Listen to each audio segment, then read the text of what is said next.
Welcome back to my channel. তো আজকে যে এক্সপিরিয়েন্সটা শেয়ার করব সেটা একটা খুব নেগেটিভ এক্সপিরিয়েন্স আমার কিছুদিন আগে, মানে প্রায় 1 মাস আগের এক্সপিরিয়েন্স আমি শেয়ার করছি। এটা 1 থেকে 1.5 মাস হবে যে এক্সপিরিয়েন্সটা আমি এখন শেয়ার করবো সবার সাথে। তো এক্সপিরিয়েন্সটা এত বাজে ছিল, মানে বলারই নয় একদম, মানে এত বাজে যে এক্সপিরিয়েন্স হবে লাইফে কোনোদিন নয় সেটাও ভাবিনি। আগে এত মানে কোম্পানি ইন্টারভিউ কলেজে দিয়েছি, এত বাজে এক্সপিরিয়েন্স সিরিয়াসলি কোনো কোম্পানির সাথে হয়নি। যেখানে জেডি ক্লিয়ার, যেখানে ক্রাইটেরিয়া ক্লিয়ার, আগে এইচআরের সাথে সমস্ত কথা হয়ে গেছে, সমস্ত ডান, তারপরেও এত বাজে কী করে এক্সপিরিয়েন্স হয়। তো সেটা নিয়ে আমি সেই ব্যাপারটা থেকে বেরোতেই আমার আরও অনেক টাইম চলে গেছে রিকভার করতে, মানে যে এরকম হতেও পারে আজকাল একটা এত বড় কোম্পানি থেকে। আমি কোম্পানিটার নেম নিতে চাই না, বাট হয়েছে এরকম এক্সপিরিয়েন্স। আমি জানি না যেখানে এই ভিডিওটা যারা যারা দেখছেন বা দেখছো, কাদের সাথে এরকম হয়েছে জানি না। যদি কেউ হয়ে থাকো তাহলে আমাকে কমেন্টে জানিও যে তোমরা এরকম ফেস করেছো। তো সমস্ত কিন্তু পরিষ্কার এইচআরের সাথে কথা হয়ে গেছে এই এক্সপিরিয়েন্সটার আগেই, যে সমস্ত কিছু রোলস রেসপন্সিবিলিটি, কী কী ক্রাইটেরিয়া, কী কী হতে পারে।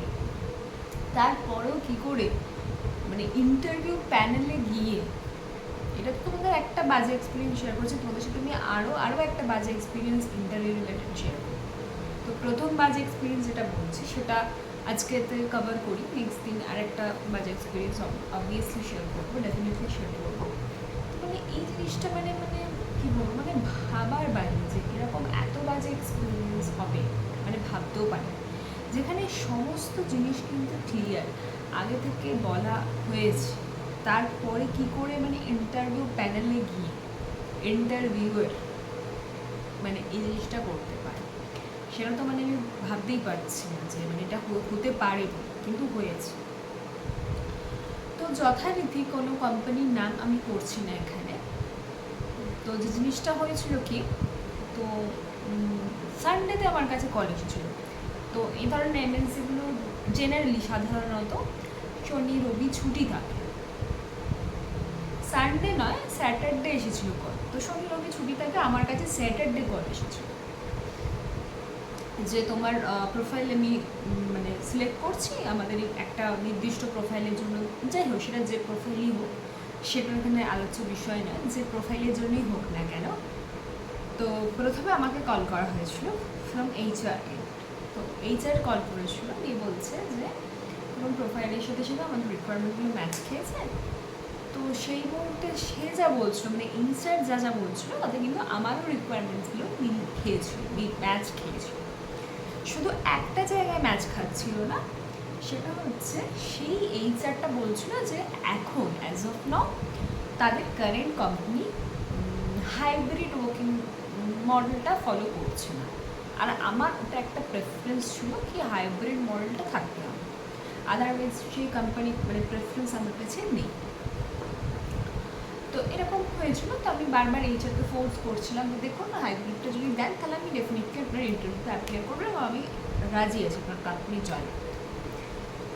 তো ইন জেনারেলি নোটিস পিরিয়ডও একটা হয়, একটা পয়েন্ট। তো নোটিস পিরিয়ডটাতেও তারা রাজি ছিল, আমার যত মাসের ছিল নোটিস পিরিয়ড, সেটা যত মাসই হয়ে থাকুক না, সেটা এখানে আলোচ্য বিষয় নয়, সেজন্য আমি আর অতটা ডিটেল করছি না। তো সেটাতেও কিন্তু তারা এগ্রি করেছিল যে তোমার যে নোটিস পিরিয়ড, আমি সেখানেই কিন্তু রাজি আছি।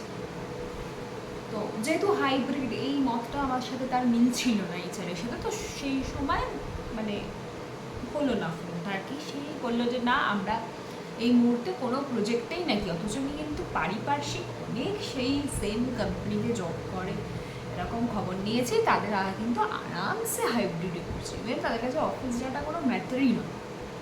কিন্তু তারপরেও আমি এখানে এগ্রি করেছিলাম যে শুধু হাইব্রিডটা যেন দিয়ে দেওয়া হয়। ঠিক আছে। তো এইচআর বললো যে না, ওটা কোনোভাবেই পসিবল না। তারপরে বললো যে ঠিক আছে, আমি হায়ারিং যে ম্যানেজার, যার সাথে যার টিমে তুমি কাজ করবে, আমি তার সাথে কথা বলে তোমাকে জানাবো। ঠিক আছে, আপনি তাহলে কথা বলে নিই, কিন্তু কেন কি আমার ওইটা প্রায়োরিটি আছে হাইব্রিডটা।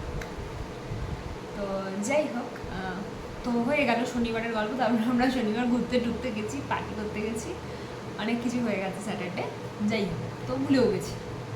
সোমবার আমি অ্যাজ ইউজুয়াল আমার কাছে আবার সেই তার থেকে এইচআরের থেকে কল আসে, মানে কত রকমভাবে হ্যারাসমেন্ট করতে পারে, মানে কিছু বলার নেই এখানে। হ্যারাসমেন্টটা কীরকমভাবে, তো কল এলো আবার। ওটাকে খুব অবাকই হল যে এটার সাথে না সাথে তোমার পরিষ্কার করে কথা হয়েই গেছে, আবার কেন আমাকে ফোন করা হচ্ছে? কারণ তারা হাইব্রিডে রাজি না, আর আমার হাইব্রিড নেটওয়ার্ক কাইন্ডলি। তো যাই হোক, ফোন এসেছিল। তো ফোন আসার পর আমি জিজ্ঞেস করলাম যে হ্যাঁ বলুন, কোনো প্রবলেম নেই, বলুন। তো তখন ওরা বলছে যে আমরা প্রজেক্ট টু প্রজেক্ট হাইব্রিডটা ভ্যারি করে, তো তুমি যখন হাইব্রিডটা চাইছো, যে টাইমটা তুমি ওয়ার্ক ফ্রম হোম অপশনটা চাইছো, সেই টাইমে তোমাকে ম্যানেজার বা হায়ারিং ম্যানেজার বা তুমি যার টিমে কাজ করবে তার থেকে তোমাকে অ্যাপ্রুভাল নিতে হবে। তাহলে সে যদি অ্যাপ্রুভ করে দেয় তুমি তাহলে হাইব্রিড করতে পারো। আর ঠিক আছে, আমি সেটাতে ওকে ছিলাম যে ঠিক আছে, যদি ম্যানেজার অ্যাপ্রুভাল দিয়ে দেয় তাহলে এটা ফাইন। যখন দরকার হবে আপনার কাছে 5 দিনই অফিস যাবো, কিন্তু যখন দরকার হবে আপনি আমাকে ওয়ার্ক ফ্রম হোম প্রোভাইড করবেন। তো আমি ওই ডিসিশনটা ঠিক আছে এগ্রি করে যাই, ঠিক আছে। তো রোজ ফোন এরকম করতে এবং আমি অনেক কারেন্ট মিটিংয়ে একটা মেসেজ অনেক ফোন করেছিল। তারপর হলো যে ইন্টারভিউ শিডিউলের ব্যাপারটা, ওরা নিজেরাই একবারে নিজের এন্ড থেকে একদম ইন্টারভিউ শিডিউল করে দেয়। আমার কোনো জিজ্ঞাসা কিছু আর করেনি, যে তুমি তখন ওকে ছিলাম, ঠিক আছে, পয়েন্টটা আমি মানলাম। তারপর ইন্টারভিউটা শিডিউল করে দেয়। এইবার সব থেকে বড় ঘটনাটা হয়েছে এবার ইন্টারভিউ টাইম। তো ইন্টারভিউর সময় যেরকম সবাই প্রিপারেশন নেয়, আমিও প্রচুর প্রিপারেশন নিয়েছিলাম ইন্টারভিউতে অ্যাপিয়ার করবো বলে। জব রোল আমি এখন আপাতত ছেড়েই দিচ্ছি, কি জব রোলে আমি আছি, কি জব রোলে আমি অ্যাপ্লাই করেছিলাম, সেটা তো অনেকটা পরের কথা। মানে আমার মধ্যা বক্তব্য যে কীভাবে হ্যারাস করা যায় একটা এমপ্লয়কে, সেটা একটা ব্যাপার, যে একটা ক্যান্ডিডেটকে কীরকমভাবে হ্যারাস করে, যদি মানে সেকে মানে বোকা মারানো যায়, তাকে জয়েন করিয়ে নেওয়া যায়, ব্যাস, দ্যাটস ইট, আর কিচ্ছু না। এখন তো কোম্পানির কালচার এরকম হয়ে গেছে। যাই হোক, তো আমি ইন্টারভিউ করার শিডিউল করে দেয়। তো ওটার করার পর আমি কিন্তু ইন্টারভিউর জন্য সারাদিন প্রায় প্রিপারেশন নিচ্ছি, যেরকম হয় অ্যাজ ইউজুয়াল। আর ইন্টারভিউতে অ্যাপিয়ার করতে গেলে অনেকে প্রিপারেশন নেয়, প্রস্তুতি নেওয়া হয়। তো সেরকমই একটা প্রস্তুতি নিচ্ছি, সব কিছু করছি। তো তারপর প্রস্তুতি নেওয়ার পর আর আমার ইন্টারভিউটা, হ্যাঁ এটা বলতে ভুলে গেছিলাম যে আমার ইন্টারভিউটা ছিল কিন্তু মানে বিকেলের দিকে, মানে প্রায় ধরেন ওই 4:30 এরকম একটা টাইমে ছিল।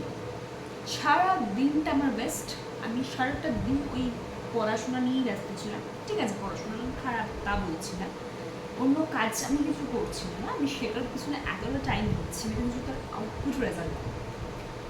তো যাই হোক, আমি কিছুই করিনি সারাদিন ছেড়ে, তো ওইটা নিয়েই বসে আছি, ইন্টারভিউ হবে একটা টেনশন, যাই হোক বসে আছে সারাদিন। তো সেই আস্তে আস্তে সময়টা আসে, ওই 4:30 এরকম, 4টা কি 4:30, আমার এক্স্যাক্টলি টাইমটা বলিনি। তো এরকম টাইমে আমার ইন্টারভিউটা ছিল। ইন্টারভিউ প্যানেলে আমি জয়েন করি, মানে ইন্টারভিউ দেওয়ার জন্য।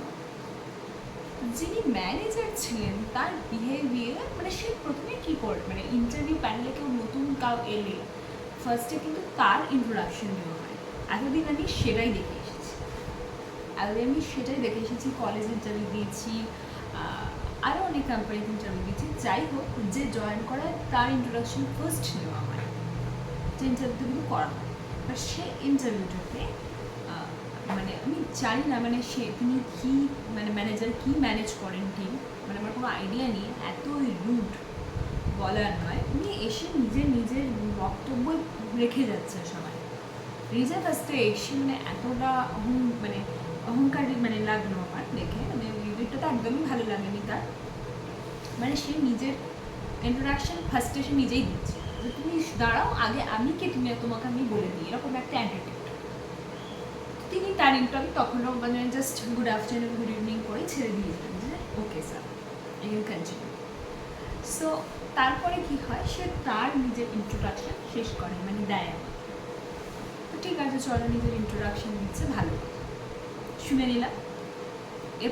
এরপর উনি এলেন আমার বক্তব্য, এবার বলছে আমি তোমার ব্যাপারে এবার আসি, মানে এবার উনি আমাকে দেখবেন, আমি কি জানি না। ঠিক আছে, জানার থেকেও বড় কথা যে জায়গাটা আমি মানে স্টিক করে গেলেন, আমি জানি না একটা ফিমেল এমপ্লয়কে বলছেন কি করে এই প্রস্তাবটা, তুমি তো ডিউরিং ইন্টারভিউ শিডিউলের টাইমে কথাগুলো বলেন, তখন তুমি বলছো কিন্তু কি বলা হলো যে আমার কিন্তু দুটো ক্রাইটেরিয়া আছে। আমি বলছি ঠিক আছে, আপনি বলুন দুটো কি ক্রাইটেরিয়া আপনার। একটা হচ্ছে নো ওয়ার্ক ফ্রম হোম। প্রথমে কিন্তু ওখানে কি হয়ে গেল, কথাটার কিন্তু ম্যাচ খেলো না। এইচআর কিন্তু বলেছিল যে তোমার যখন দরকার তুমি ম্যানেজারের থেকে অ্যাপ্রুভাল নিয়ে যেতে পারবে, মানে ওটা অ্যাফোর্ড করতে পারবে। ইনি বলছেন, যিনি হায়ারিং ম্যানেজার, তিনি কিন্তু বলছেন ওয়ার্ক ফ্রম হোম কোনোভাবেই পসিবল নয়। আর দু নম্বরটা হচ্ছে নাইট শিফটের জব।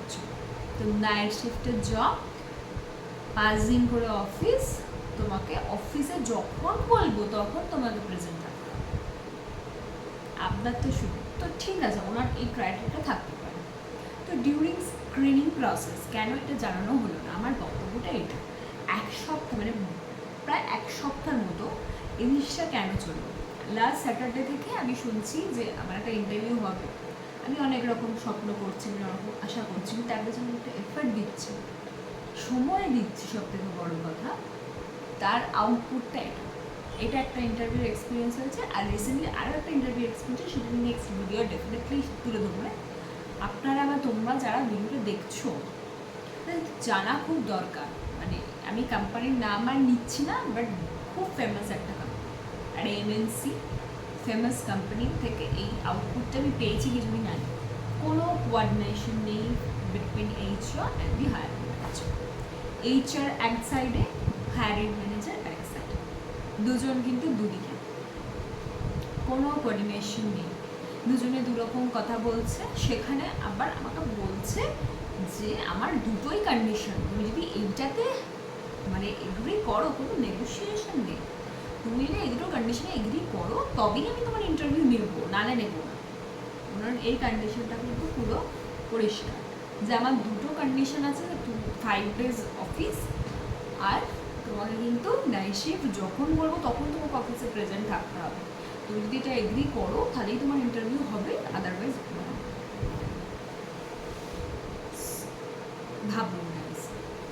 মানে আমি তো সেদিকে খুবই মানে এত নেগেটিভ, মানে কি বলবো, এক্সপিরিয়েন্স হয়েছিল, মানে বলার ভাষা নেই। সেদিন সারাদিন পুরো আমি ওইটার মধ্যেই ডুবেছিলাম, কিছু বলার ছিল না। আমি তখনই বুঝলাম যে হয়তো মেবি সেই কারণে আমার অফিস পিরিয়ডটা গ্রান্ট করে নেওয়া হয়েছে, আদারওয়াইজ করতোই না।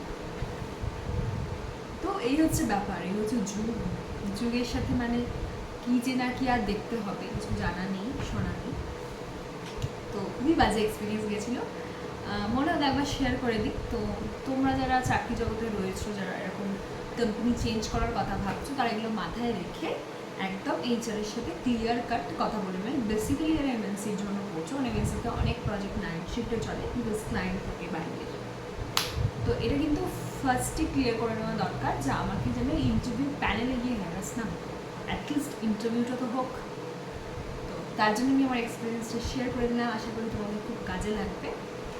তোমরা তোমাদের ডে টু ডে লাইফে কাজে লাগাতে পারবে, যারা এই কর্মজগতে আছেন বা আছো তাদের জন্য আশা করি ভিডিওটা খুবই হেল্পফুল হবে। ভালো লাগলে অবশ্যই সাবস্ক্রাইব করে দেবে, এরকম আরও মানে ভিডিও দেখার জন্য, ইউজফুল ভিডিও, নাহলে কিন্তু মিস হয়ে যাবে।